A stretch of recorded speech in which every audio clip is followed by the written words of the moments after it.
Olá, Porto Velho, querida e amada capital simpatia.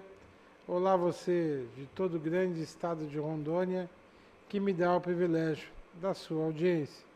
Eu sou Benito, esse é o nosso conteúdo Amazônia e estamos juntos com você aqui mais um dia para encurtar distâncias e levar até sua casa informações que são agregadoras de valor. E para que tudo seja melhor sempre, a primeira coisa é evocar aqui e aí sobre todos nós as bênçãos e a presença de Deus. Que o grande arquiteto do universo sempre nos dê mais justiça, paz, perfeição, luz, força e beleza em tudo que fazemos. Afinal, com quem Deus anda, nunca anda só e sempre anda bem. Eu espero que você esteja bem, você que está me assistindo. Deu uma diminuída aí na Covid, mas não foi embora e nem tem quando ir. As vacinas os caras só chutam para mais para frente. Tem uma segunda onda chegando, já chegou na Europa, né? E aqui em Manaus também. Então, se cuida, gente, tá? Evite aglomeração, sai de casa só quando necessário. Esse negócio mata, e quando não mata, aleja. O cara fica todo errado. Eu que o diga, tive esse negócio aí, não sou mais o mesmo desde aquela época. Já vão fazer 6 meses e só eu sei que eu passo com a tal da Covid. No caso, seria com as sequelas dela. Então, se cuide, por favor. Faça um exercício de amor próprio. Evite ambientes tumultuados. Ame as pessoas que estão à sua volta, não pegando e não passando para elas. Tá bom? Bom, sem mais delongas, está aqui para falar comigo sobre cidade sustentável. E propostas para o Brasil. Como é que é o nome do livro? Eu vou ter que botar o óculos para ele. O Haroldo, né? Eu nem cheguei a falar. Haroldo, tudo bom, meu querido? Bom dia, bom, beleza. Propostas para o Brasil da próxima década. Entre eles está as cidades sustentáveis. A gente já teve aqui no programa há um mês atrás e a gente ficou com alguns debates pendentes quanto a esse assunto. Eu vou tirar o óculos agora, né? E a gente vai dar encaminhamento hoje a essa conversa. Mas você está bem, né, meu querido? Bem, muito bom. Graças a Deus, Benito. Eu acho que também o mês de março e abril eu peguei essa Covid aí e você está certinho. Não tenho nem certeza, né? Foram 15 dias meio estranho. Mas a gente fica diferenciado e realmente é muito bom que as pessoas possam atinar para que a pandemia não passou e não há realmente vacina já naquela fase final de testes. É bom todo mundo se cuidar. Nós tivemos ali, né, tem um mês atrás, falando sobre algumas propostas que estão condensadas nesse livro, e esse livro é uma pequena proposta, especialmente para a nossa Amazônia. Especialmente aqui, Benito, Camila também, nos 3 estados que formam o sul da Amazônia. Seria o quê? Nosso estado de Rondônia, o vizinho estado do Acre e também o mercado consumidor, com mais de 2,5 milhões de habitantes, que é Manaus e toda a região do Amazonas. Essa proposta de cidade sustentável que a gente veio hoje aqui para conversar um pouco mais com vocês. Agora, o Haroldo me lembra que foi feito um debate com o terceiro setor. Na época eu fui candidato a vice-governador, e eu fui representar a minha chapa lá. No final das contas eu falei sozinho, eu e vocês, no final das contas. Só foi outro candidato e deu ruim. Mas o pessoal não se prepara para nada, pô. É porque o pessoal também, Benito, não conhece nem o que é o terceiro setor, especialmente aqui na Amazônia. No Nordeste, sim, por causa da década de 80 e 90 e no centro do Brasil. Mas aqui ainda na região amazônica, a questão das discussões sobre o terceiro setor ainda são muito incipientes, né? E eu lembro, sim, você foi daqueles que mais colaborou com a ideia de fortalecer o terceiro setor, porque o Estado e a Prefeitura precisam efetivamente caminhar junto com as associações e fundações privadas. Eu me lembro que uma das ideias minhas era fazer uma grande conferência estadual sobre a importância do terceiro setor e ela como caminho assim de facilitador do desenvolvimento regional. Exato. Né? É porque nós temos o primeiro setor, que é o governo, o segundo setor organizado na sociedade, que são as empresas que visam gerar emprego e renda, lucro, e nós temos as associações urbanas e rurais, as fundações privadas, especialmente na área do setor de saúde. Mas assim, como eu te falei, né? Infelizmente nós já estamos na segunda década e na região amazônica, por aqui, a gente ainda não tem, na verdade, um entrelaçamento entre as empresas, os governos e as entidades do terceiro setor. Mas nós vamos chegar lá. Tá certo. Camila, saúde, o Haroldo, por favor. Seja muito bem-vindo, Haroldo. É um prazer ter você sempre aqui nos nossos estúdios. O assunto que você vem trazendo conosco hoje é uma coisa até curiosa, né? Nos bastidores eu estava conversando com você sobre isso. É incrível que ao longo da BR-364 a gente tem várias cidades desenvolveu, mas ao longo da BR-319 que liga Rondônia ao estado do Amazonas ainda está em processo e há décadas, né? Então é uma proposta, é uma ideia interessante, né? Até para o desenvolvimento do nosso estado e do estado vizinho, que é o estado do Amazonas. A ligação entre esses dois estados vai diminuir distâncias, inclusive problemas na Amazônia de ligação entre os estados. E aí eu gostaria um pouquinho de ouvir as suas propostas, né, no próximo bloco, e dizer que você é sempre bem-vindo ao nosso programa e que sempre venha com ideias e projetos inovadores. Ok, obrigado. Tá, eu vou chamar a vinheta e a gente vai começar a conversar, tá bom, meu querido? Por favor, Deus, nossa vinheta.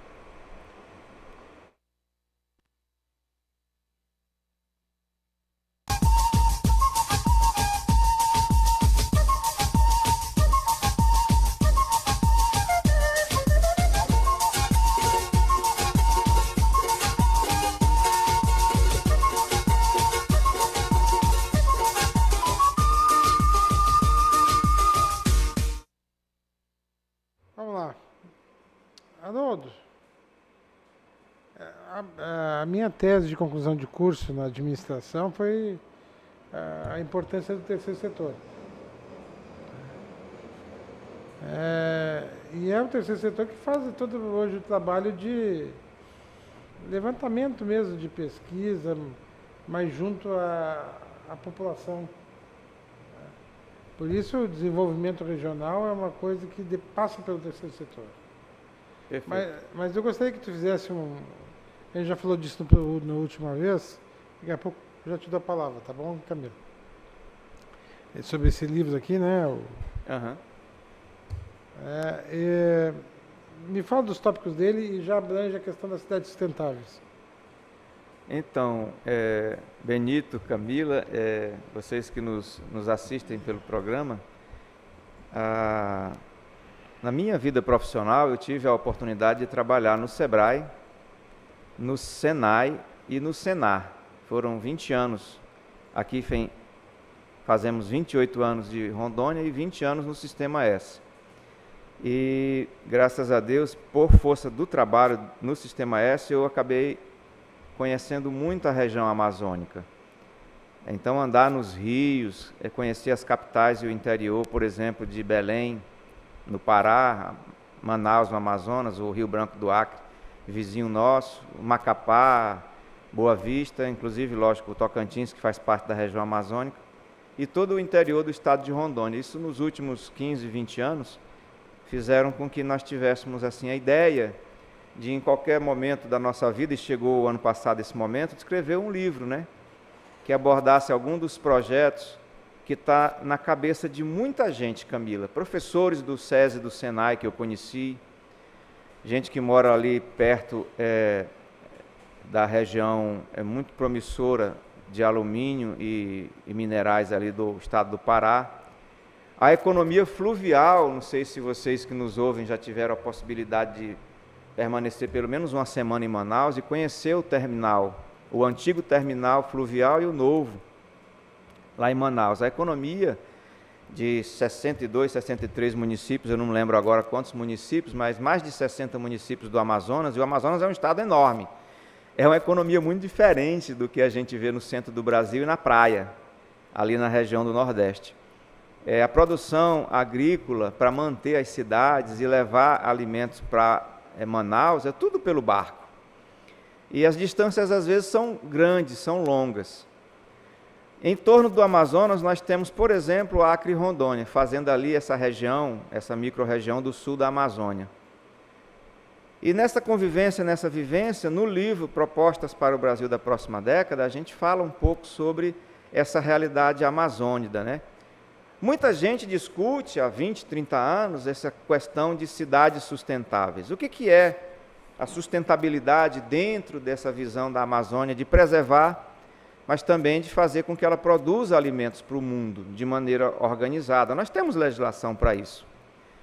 E estudando isso, e convivendo e conversando com muita gente, surgiu ano passado a ideia de escrever esse livro, e nesse livro a gente consegue perceber uma ideia muito simples. É colocar na prática, nesse alinhamento que é a 319, como a Camila falou aqui, né, no começo, nesse alinhamento que vai da capital Porto Velho, passando pelo Humaitá, indo mais 700 quilômetros até chegarmos na capital Manaus, fazer uma integração regional. Há muitos anos, realmente, a Camila falou ali, há muitos anos, eu acho que uns 40 anos, fala-se nessa possibilidade. A estrada já existiu, mas ela foi dominada pela floresta.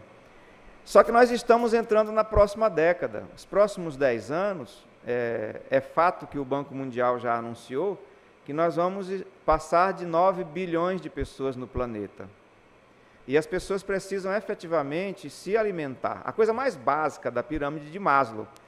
As pessoas precisam gerar riqueza e oportunidade para poder ter a sustentação biológica através do alimento.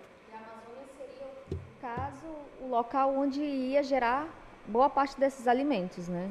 Eu não diria a Amazônia, porque ela é enorme, ela tem 42% do território do Brasil. Mas o sul da Amazônia, Camila, até porque a gente já tem essa vocação agropecuária, por exemplo, em Rondônia, bastante efetiva, nós poderíamos fazer nesse trajeto, que essa é a grande ideia do livro, nós poderíamos fazer nesse trajeto que vai até Manaus, a construção com recursos federais e, com certeza, do estado do Amazonas, nos seus orçamentos, e no estado de Rondônia, porque é promissor para a capital de Porto Velho, é promissor para Manaus, essa questão de que nós tenhamos 7 cidades. A ideia é bem simples. De 100 em 100 quilômetros até encostar em Manaus, você construiria cidades sustentáveis. Essas pessoas que vão ocupar esse projeto, essas pessoas teriam que passar por uma espécie de uma triagem. Não fazer como, por exemplo, na década de 70, foram chamados pessoas que às vezes não tinham, Benito, aptidão para o serviço rural, para trabalhar na lavoura. E ali no meio de, 50, 60, 70 mil assentamentos, a gente sabe que ao longo da década de 70, 80 e 90, houveram famílias que não se adaptaram, houveram conflitos. Então a proposta que nós escrevemos no livro, ela é uma espécie de um projeto que precisa de monitoramento. Não é um assentamento como esses do modelo do INCRA, é uma ideia diferente. As pessoas vão passar por uma espécie de triagem, vai para essas cidades construídas com um núcleo urbano e um entorno com 2.500 propriedades de até 150 hectares, que está dentro do módulo fiscal pequeno para a Amazônia, produzir alimentos. E esses alimentos poderão ser, lógico, para a subsistência dessas famílias que vão estar alocadas nesse perímetro que vai de Porto Velho a Manaus, vir produtos para abastecer Porto Velho, com certeza, daqui a pouco nós vamos ter 1 milhão de habitantes, em 4, 5 anos Porto Velho deve ter 1 milhão de habitantes. Então a gente tem que pensar um planejamento de futuro. E lógico que também Manaus, apesar de estar muito verticalizada, muito adensada, Manaus poderá chegar já a 3 milhões de habitantes.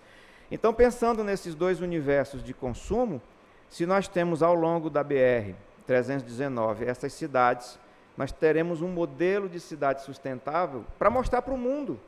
O mundo todo quer que o Brasil promova uma ecologia integrada, o mundo todo quer que o Brasil mantenha a floresta em pé, mas o mundo também precisa de alimentos.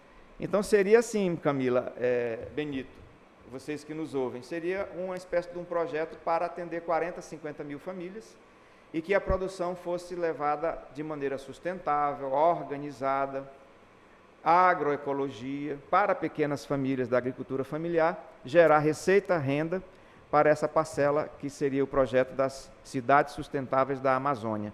Não do estado do Amazonas, mas da Amazônia, porque aí integra os interesses aqui do Acre, vizinho, de Rondônia, e do estado do Amazonas. E essas cidades sustentáveis, ela já existe um planejamento do governo do estado ou prefeitura? Existe uma discussão entre o executivo, o legislativo, o governo federal? Existe esse debate? Assim, já um projeto firmado? Então, em cima, as propostas que estão no livro, inclusive essa das cidades sustentáveis, como eu falei, é em cima de observação de muitos anos de vários projetos. No estado do Pará, houve há 4 anos atrás, no orçamento do estado do Pará, uma questão movimentada pela CONTAG e pela CNA. Algumas pessoas, líderes daquele setor ali, há 4, 5 anos atrás, motivadas por essa ideia, acabaram discutindo esse tema, mas ele não prosperou. Trazendo para a nossa realidade do sul, da nossa Amazônia, onde eu reitero, o estado de Rondônia numa posição estratégica e também o Acre vizinho pode se beneficiar comercialmente disso, nós poderemos, junto com as ideias que já são hoje pertinentes no governo do Amazonas, com relação à sustentabilidade, à agroecologia, muita gente do governo do estado do Amazonas, na Secretaria da Produção, tem esse pensamento e esse trabalho, nós poderemos vingar um projeto nosso, um projeto do sul da Amazônia.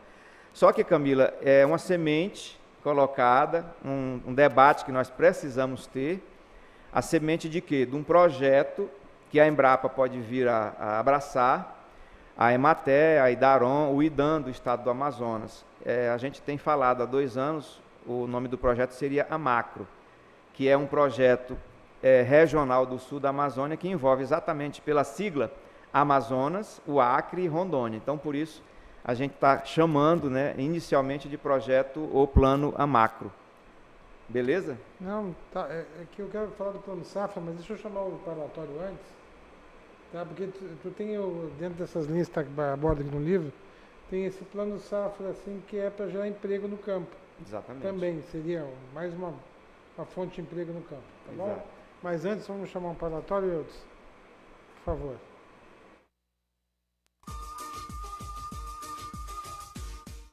Então, meu amigo, o Baixo Madeira é uma área rural importante para o estado de Rondônia, todo mundo conhece aqui de Porto Velho principalmente, né?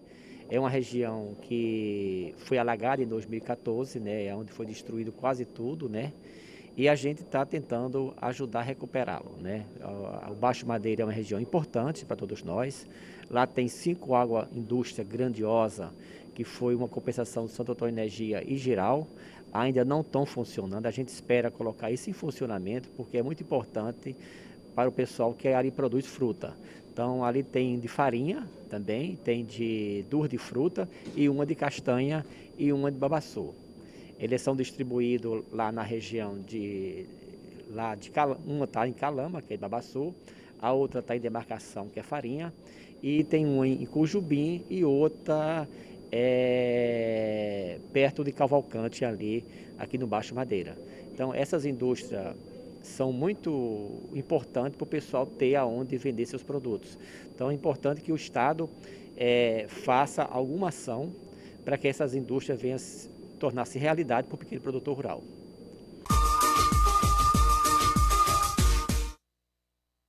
Bom, vamos falar um pouquinho do Plano Safra agora? Beleza, vamos lá. O que ele é e de que forma ele pode alcançar mais pessoas? Então, Benito, o Plano Safra é uma estratégia do governo federal de colocar recursos para os pequenos, médios e grandes empresários do setor rural. Os produtores da agricultura familiar se beneficiam através das várias linhas de financiamento do Pronaf. Os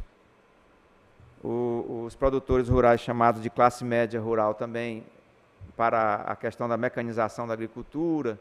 As cooperativas são clientes efetivas do Plano Safra. Nos últimos anos eles têm feito esse motor do agronegócio girar com mais força. Por quê? porque é política do BASA, o Banco da Amazônia, e do Banco do Brasil, na carteira do agronegócio, fazer esses investimentos. Eu tenho dados desse ano, já do Plano Safra 2020-21. Só rememorando com vocês, o Plano Safra ele não acompanha o orçamento dos outros projetos que a gente tem o hábito de perceber, que acontece de janeiro a dezembro, dentro do que nós chamamos de ano orçamentário, né? O Plano Safra ele começa em julho de um ano e vai até junho do outro ano subsequente. Então, o Plano Safra deste exercício começou a fazer crédito a partir da primeira semana de julho de 2020 e vai até a última semana do mês de junho do ano que vem. E, curiosamente, há 15 dias eu fiz um levantamento, Camila, sobre quais os valores que em Rondônia já foram liberados pelo Banco do Brasil e pelo Banco BASA, o Banco da Amazônia, que são os dois bancos oficiais que fazem a cessão desse crédito. Benito, já foram quase 4,5 milhões liberados por dia para mais de 4 mil projetos aqui em Rondônia. O que nos diz, com relação à próxima safra, que havendo a boa aplicação desses recursos, e sempre há, é tanto que o índice de inadimplência aqui em Rondônia é metade do índice de inadimplência de outros estados da região norte, gera muita riqueza. E o nosso PIB, esse ano, possivelmente, nós vamos alcançar no setor rural, 10% do PIB vai ser responsabilidade do setor rural. E o Plano Safra, nessa linha de financiamento, recursos federais para o setor rural de pequeno porte, que é a agricultura familiar e a família de classe média rural, eles são extremamente, eu diria, estratégicos.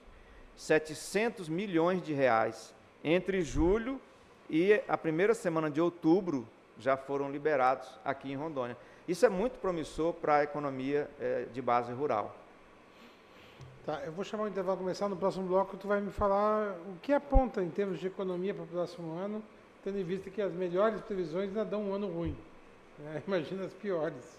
Então continue conosco, é jogo rápido, é num lá, outro cá.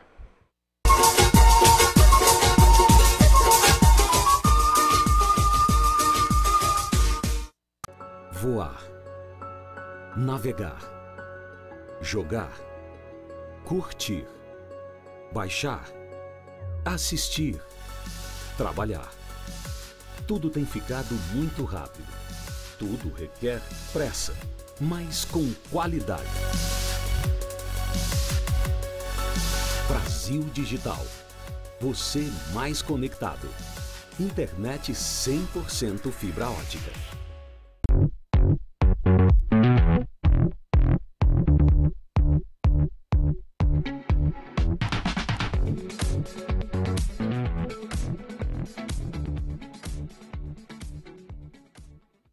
Portal O Rondoniense. Notícias de seu município, estado, do Brasil e do mundo. Sobre saúde, economia, política, esportes, cultura, tecnologias e muito mais. Com a credibilidade que você precisa. orondoniense.com.br. Sob medida.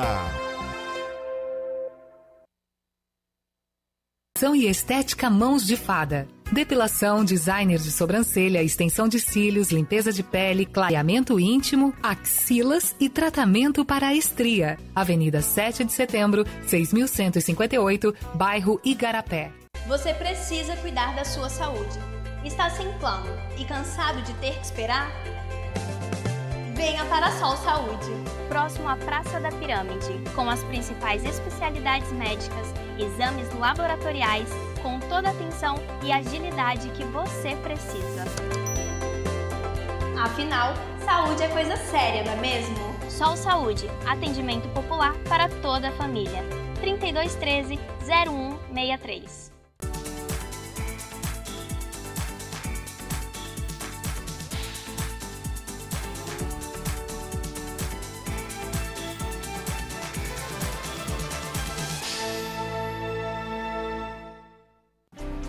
Eu procurei tecnologia avançada, método personalizado, profissionais com credibilidade.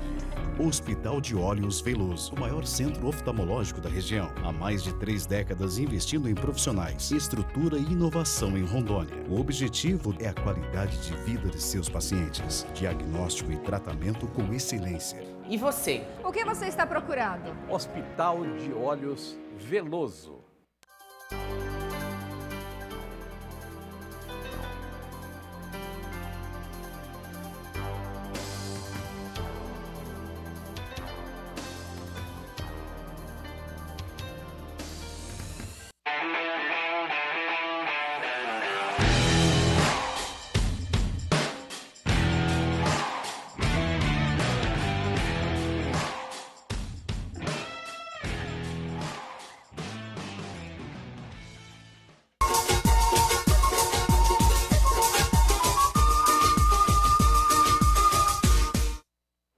Estamos de volta, hoje falando com o Haroldo, e agora vamos falar, Haroldo, o que aponta para Rondônia, em região norte, pode-se até dizer, né, o 2021, que já está aí, né? Já está bem aí. Falta o quê? 60 dias, né? Nós estamos já finalizando o mês de outubro, pouco mais de 60 dias. Benito, entre abril e junho, com a pandemia, em termos de cenário nacional, todo mundo ficou muito preocupado, porque o Brasil ele tem dimensões continentais, tem várias regiões bem diferentes nas suas vocações, e nós somos um player na América do Sul que também está conectado com o resto do planeta. E a economia global ela tem muito disso, né? Às vezes, há prosperidade em determinado local, dependendo do momento, e há dificuldades, e esse ano de pandemia tem tido muitas dificuldades na questão econômica. Mas o setor rural, que é a parte aqui de Rondônia, especificamente de nosso estado de Rondônia, sempre está indo muito bem. Com o aumento do dólar, e a gente tem muita proteína animal já saindo há mais de 10 anos de Rondônia, é um histórico muito bem sucedido, desde 2009, 2010 até agora, 2019, e não caiu esse desempenho, mesmo em tempo de Covid, nos últimos 9, 10 meses, nós poderemos dizer que 2021, do ponto de vista econômico para o Estado, eu não estou falando de governo, para todos nós que moramos aqui, ele é bem melhor do que para outros estados, por exemplo, do Nordeste, que tem dificuldades na sua vocação. O Nordeste, todo mundo sabe que, por causa de questões hídricas, não tem uma agricultura e uma pecuária forte. O setor de serviços e comércio e exportação é mais forte no Nordeste e está em baixa, fazendo apenas esse comparativo. Aqui na nossa região, Mato Grosso do Sul, Mato Grosso, Rondônia e Acre, que é essa linha de fronteira, e é uma região que produz muito alimento, o que acontece? Nós devemos ter um ano promissor. Em resumo, com relação à arrecadação do Estado e o Produto Interno Bruto do Estado, que é o indicador, Benito, que a gente mais utiliza para falar sobre o grau comparativo de prosperidade entre um ano e outro, o PIB de Rondônia, curiosamente, ele não vai cair. A gente tem a perspectiva de que, quando houver o somatório final, em dezembro, de todas as entradas e saídas, o PIB de Rondônia não deve cair. E se cair, ele não passa de 1 ponto percentual, o que não é uma realidade para o Brasil inteiro, que vai passar dos 6% negativo. Aí você imagina a questão local, vamos dizer que o Estado seja promissor e próspero, mas vai depender muito do desempenho do primeiro quadrimestre de 2021.